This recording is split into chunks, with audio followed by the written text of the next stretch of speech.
I've used the Matador SEG28 almost every day for the last 3 months. 1 for a large move across to a different country, 2 a weekend trip to Paris, and 3 also as just my everyday carry. It's been through a lot and I wanted to make an honest review of the backpack, which while I really like, I would only suggest for you to purchase if you knew you needed separate compartments. I only have a few clips of myself using the SEG28 out in the wild. Unfortunately, I didn't capture enough while I was in my move because there was just so much stuff that I didn't have time to stop. So instead, I'll talk over some of the key points while showing you what the bag looks like on my body.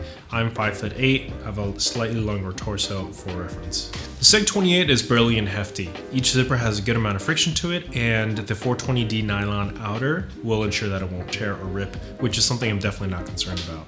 However, what you can't see in this video is that the nylon cord that's attached to the zipper itself is an odd choice because it's already tearing, as you can see in this video here. I think the zipper itself will be fine, but actually just that nylon part I'll be replacing. Also, I'm finding the outer strap to be pilling or tearing, I'm not sure, but most likely the former where it's pilling, probably from friction. And secondly, you can see that there's a slight tear that's occurring between the strap and the back of the actual padding. And I'm not concerned for a few years, but I do question the longevity of the backpack. Now that I have that out of the way, the backpack looks amazing. There's so much functionality to it, and when it comes to serving as a weekend backpack, that's where I found this backpack really shining. The SEG28 with separate compartments allows you to just put your pants, your underwear, your shirts, all into separate compartments without having to think about it or take out your smaller packs. And it's all there and accessible to you.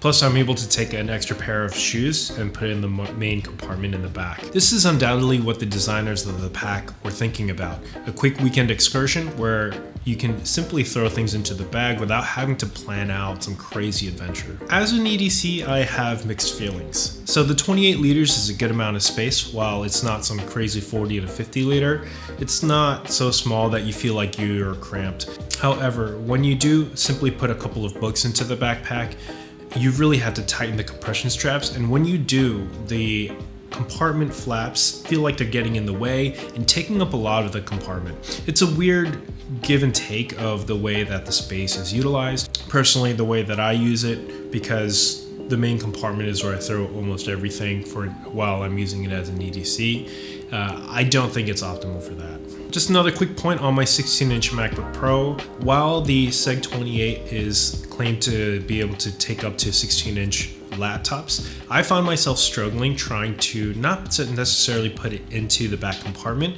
but when I take it out, the tolerances are so tight that it takes me another 20-30 seconds to actually take my laptop out. So it gets caught on the corners, as you can see in the video, and basically it's a weird feeling to feel like you're struggling with your backpack to take your laptop out. So when I do carry my laptop, I just throw it into the main compartment. I feel that many who are in this niche already have separate pouches for separating categories, a tech pouch or smaller packs that you can separate your clothes out, which makes me feel like the compartment function of the SEG28 isn't completely necessary.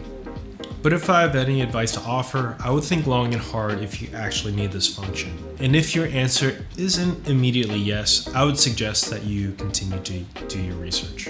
If you purchased the SEG28, I would love to hear your thoughts. What are the pros and cons? Do you like it? Do you think it was worth the price that you paid? Definitely leave a comment below and I'll be replying. Thanks so much for watching, and I'll see you in the next video.